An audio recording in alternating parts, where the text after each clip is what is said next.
इस वीडियो की जानकारी इंटरनेट से ली गई है। इस दवा का उपयोग करने से पहले डॉक्टर की सलाह निश्चित रूप से आवश्यक है। इस वीडियो को देखने के बाद यदि आप किसी भी दवा का उपयोग करते हैं तो हम किसी भी दुष्प्रभाव के लिए जिम्मेदार नहीं हैं। आपका डॉक्टर आपको बताएगा कि आपको कितनी बार अपने इन्हेलर का उपयोग करने की आवश्यकता है।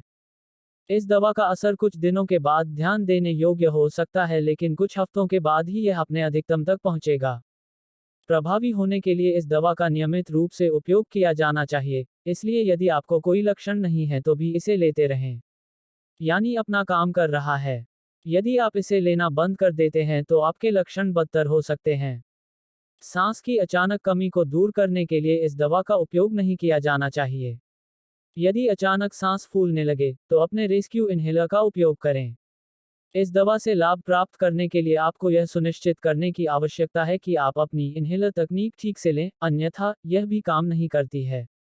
सबसे आम साइड इफेक्ट्स में सिरदर्द, मतली, उल्टी, पेट की परेशानी, चक्कर आना और श्वसन पथ के संक्रमण शामिल हैं।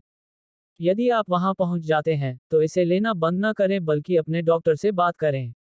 आप अपने इन्हेलर का उपयोग करने के बाद अपने मुंह और गले को पानी से धोकर या अपने दांतों को ब्रश करके इनमें से कुछ लक्षणों को रोक सकते हैं। अन्य दुर्लभ दुष्प्रभाव हैं जो गंभीर हो सकते हैं। यदि आप उनके बारे में चिंतित हैं तो अपने डॉक्टर से बात करें। इसे लेने से पहले आपको अपने डॉक्टर को बताना चाहिए कि क्या आपको किडनी या लीवर की कोई बीमारी है, ताकि आपका डॉक्टर आपके लिए उपयुक्त खुराक निर्धारित कर सके। यदि आप गर्भवती हैं, गर्भावस्था की योजना बना रही हैं या स्तनपान करा रही हैं तो आपको अपने डॉक्टर को भी बताना चाहिए।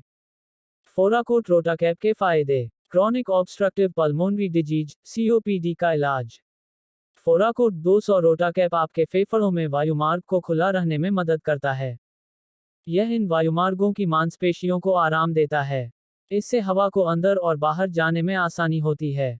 यह आपके सीने में जकड़न, सांस लेने में तकलीफ, घरघराहट और खांसी जैसे लक्षणों से राहत देगा और आपको अपनी दैनिक गतिविधियों को अधिक आसानी से करने में मदद करेगा। यह दवा सुरक्षित और प्रभावी है।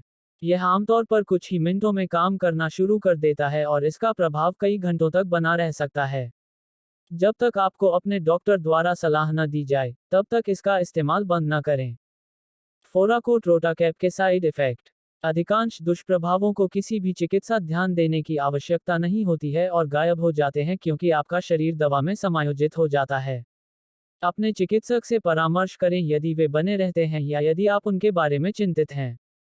फोराकोट के सामान्य दुष्प्रभाव। सिर दर्द, जी मिचलाना, उल्टी करना, पेट में तकलीफ, चक्कर आना, खांसी, नासोफिरिंजाइटिस, गले और नाक मार्ग की सूजन, ऊपरी श्वसन पथ का संक्रमण, साइनस की सूजन, ओरोफ्रीनिक्स का फंगल संक्रमण, झटके, धड़कन, वाणी परिवर्तन। फोराकोट रोटाकैप का इस्तेमाल कैसे करें? रोटाकैप्स को निगलना नहीं चाहिए। उपयोग से पहले दिशाओं के लिए लेबल की जांच करें। कैप्सूल को रोटाहेलर के आधार पर रखें, माउथपीस में नहीं। माउथपीस को तब तक पूरी तरह से घुमाएं जब तक आपको एक क्लिक सुनाई न दे और माउथपीस के माध्यम से गहरी सांस लें। 10 सेकंड तक अपनी सांस रोकें। यदि रोटाहेलर में कुछ पाउडर रह जाता है तो प्रक्रिया को दोहराएं। वीडियो को पूरा देखने के लिए आपका बहुत बहुत धन्यवाद।